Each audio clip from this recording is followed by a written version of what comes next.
नमस्कार इंडिया, स्वागत है आप सबका हमारे YouTube channel MBN news network पर। खबरें वही जो हो सही।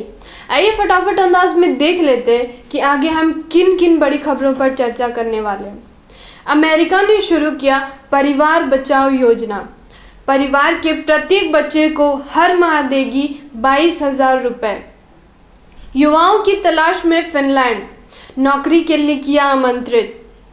अर्णव गोस्वामी पर मुंबई पुलिस ने लगाए फर्जी टीआरपी, टेलीविजन रेटिंग पॉइंट्स का आरोप।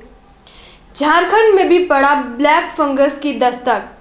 ब्लैक फंगस को महामारी घोषित करने वाला झारखंड 15वां राज्य बना। मुस्लिम लड़की ने की मूल निवासी युवक से शादी।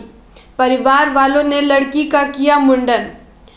8 मूल निवासी आदिवासी युवकों को ब्राह्मण मनुवादियों ने पेड़ से बांधकर पीटा। अब खबरें विस्तार से।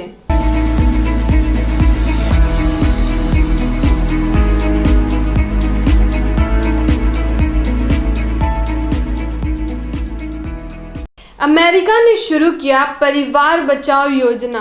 परिवार के प्रत्येक बच्चे को हर माह देगी 22,000 रुपये। कोरोना काल में सभी की कमर टूटी हुई है। 1.5 से अधिक साल तक चली इस कोरोना ने आम जन का जीवन अस्त व्यस्त कर दिया है। इसी बीच अमेरिका के राष्ट्रपति बाइडेन ने परिवार कल्याण हेतु परिवार बचाओ योजना आरंभ किया है। इसमें अमेरिका में 1.11 करोड़ रुपए से कम मासिक आय वाले परिवारों को सरकार आर्थिक मदद करेगी। अमेरिकी सरकार इन परिवारों के प्रत्येक बच्चों को हर माह 18.5 से 22,000 रुपये देने की घोषणा की है। यह योजना 15 जुलाई से लागू होगा, जिसका उद्देश्य लाखों बच्चों को गरीबी से बाहर निकालना है। इस योजना के तहत 6 वर्ष से कम उम्र वाले बच्चों को 22,000 रुपये, जबकि 6 से 17 वर्ष की उम्र के बच्चों को 18.5 हजार रुपये दिए जाएंगे। यह योजना फिलहाल 1 साल तक चलेगी। इस योजना में कुल 133 लाख करोड़ रुपए खर्च होंगे। हमारे देश के नेताओं को इस तरह की योजनाओं से सीख लेनी चाहिए। हमारे देश को आज़ाद हुए 70 वर्ष से अधिक हो चुके हैं, लेकिन आज तक कांग्रेस और ना ही बीजेपी गरीबों का भला कर पाई है। देश में करोड़ों परिवार अब भी गरीबी रेखा के नीचे हैं। भारत में जितनी आर्थिक असमानता देखने को मिलती है, वैसी असमानता और किसी देश में दिखाई नहीं देती। युवाओं की तलाश में फिनलैंड, नौकरी के लिए किया आमंत्रित।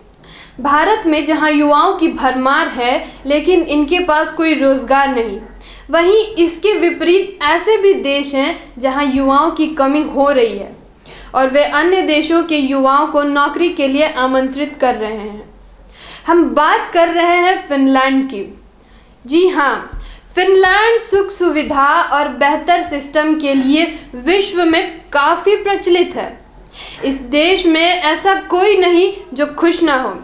सभी सुखी, संपन्न और समृद्ध है, लेकिन बूढ़े होती आबादी से देश काफ़ी परेशान है। वहाँ बुजुर्गों की आबादी काफ़ी अधिक है।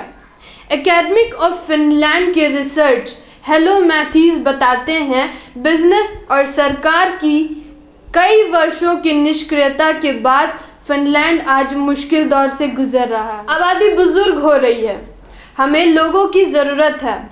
इस रिपोर्ट के बाद फिनलैंड ने दुनिया भर के युवाओं को रोजगार के लिए आमंत्रित किया है। वे चाहते हैं कि दूसरे देशों के लोग यहां आकर बसे। अर्णव गोस्वामी पर मुंबई पुलिस ने लगाए फर्जी टीआरपी यानी टेलीविजन रेटिंग पॉइंट्स का आरोप। रिपब्लिक भारत के प्रधान संपादक अर्णव पर मुंबई पुलिस ने फर्जी टीआरपी मामले में मंगलवार को मजिस्ट्रेट कोर्ट में दूसरा आरोप पत्र दाखिल कर दिया है, जिसमें टीवी पत्रकार अर्णव को मुख्य आरोपी बनाया गया है। अर्णव हमेशा से देश में हिंसा भड़काने वाली खबरें दिखाते रहते हैं। फिलहाल इस पूरे मामले की जांच मुंबई पुलिस की अपराध खुफिया इकाई CIU कर रही है। कोरोना के बाद अब झारखंड में भी पड़ा ब्लैक फंगस की दस्तक। यूपी, पंजाब, बिहार, राजस्थान आदि 14 राज्यों ने वायरस को पहले ही महामारी घोषित कर दिया है। इसको महामारी घोषित करने वाला झारखंड 15वां राज्य बन गया है। बताते चले कि अब तक झारखंड में इसके 82 मरीज की पुष्टि हुई है, जिसमें 52 संदिग्ध मरीज हैं और इससे अब तक झारखंड में कुल 26 लोगों की जानें गई हैं। विशेषज्ञों के अनुसार इस वायरस की चपेट में अधिकतर वो लोग आ रहे हैं जिन्हें डायबिटीज, कैंसर, चर्म रोग की बीमारी हो या ऑर्गन ट्रांसप्लांट हुआ हो या फिर वे लंबे समय से स्टीरॉयड ले रहे हैं। अब सरकार को इससे जुड़ी सभी मामले, दवाइयाँ और मौतें का हिसाब रखना होगा। सभी अस्पतालों को इसके मरीजों का डाटा कोरोना मरीजों की तरह सरकार को भेजना होगा। मुस्लिम लड़की ने की मूल निवासी युवक से शादी, परिवार वालों ने लड़की का किया मुंडन। मामला यूपी के बाराबंकी जिले से है, जहां एक मुस्लिम लड़की ने एक मूल निवासी लड़के से प्यार करने की कीमत अपने सिर के बाल देकर चुकानी पड़ी है। पीड़िता का कहना है कि मैंने अपनी इच्छा से अपने गांव के एक मूल निवासी युवक से मंदिर में शादी कर ली। जब इसके बारे में मेरे चाचा को पता चला तो उन्होंने मुझे घर बुलाया और परिवार के अन्य सदस्यों के साथ मिलकर जूते, चप्पल और डंडों से पीटा। फिर सब ने मिलकर मेरे सिर के बाल मुड़वा दिए। इस सब से भी उनका मन नहीं भरा तो मुझे अपने घर में कैद कर लिया और जान से मारने की धमकी भी दी।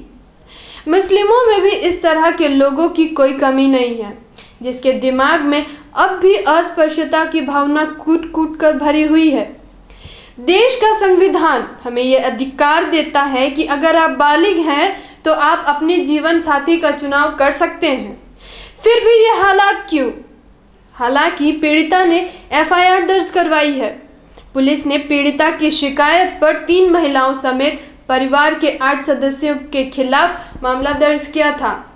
इनमें से 3 को मंगलवार की रात गिरफ्तार कर लिया गया और बाकी आरोपी अभी पुलिस के शिकंजे से बाहर हैं। 8 मूल निवासी आदिवासी युवकों को ब्राह्मण मनुवादियों ने पेड़ से बांधकर पीटा। मामला छत्तीसगढ़ के बलरामपुर से आई है, जहां मनुवादियों ने 1 नहीं 2 नहीं बल्कि 8 आदिवासी लोगों को सार्वजनिक जगह पर पेड़ से बांधकर पीटा, जिसका वीडियो सोशल मीडिया पर जमकर वायरल हुआ और कई लोगों ने इस मामले को लेकर कांग्रेस पर निशाना साधा है। इस घटना पर छत्तीसगढ़ कांग्रेस के 2 ट्वीट आते हैं। पहला ट्वीट पर लिखते हैं, ये पूरा मामला 15 जून को घटित हुआ था और आरोपियों को तभी सजा मिल गई थी, लेकिन 21 जून को एक हफ्ते बाद इस घटना को षड्यंत्रकारियों ने सरकार को बदनाम करने के लिए फैलाया है। इससे नक्सलियों को बल मिलेगा। फिर जब खुद के बयान से घिरे तो एक दिन बाद दूसरा ट्वीट आता है, जिस पर लिखते हैं, हमारे द्वारा किए गए ट्वीट में कुछ भ्रमिक गलतियां थी। सूचना मिलते ही हम खेदपूर्वक अपना ट्वीट हटा रहे हैं। तथ्य यह है कि पीड़ितों ने उक्त घटना की शिकायत गत दिवस 21 जून को दर्ज करवाई थी, जिस पर कार्रवाई करते हुए 24 घंटे के अंदर ही आरोपियों को गिरफ्तार किया गया।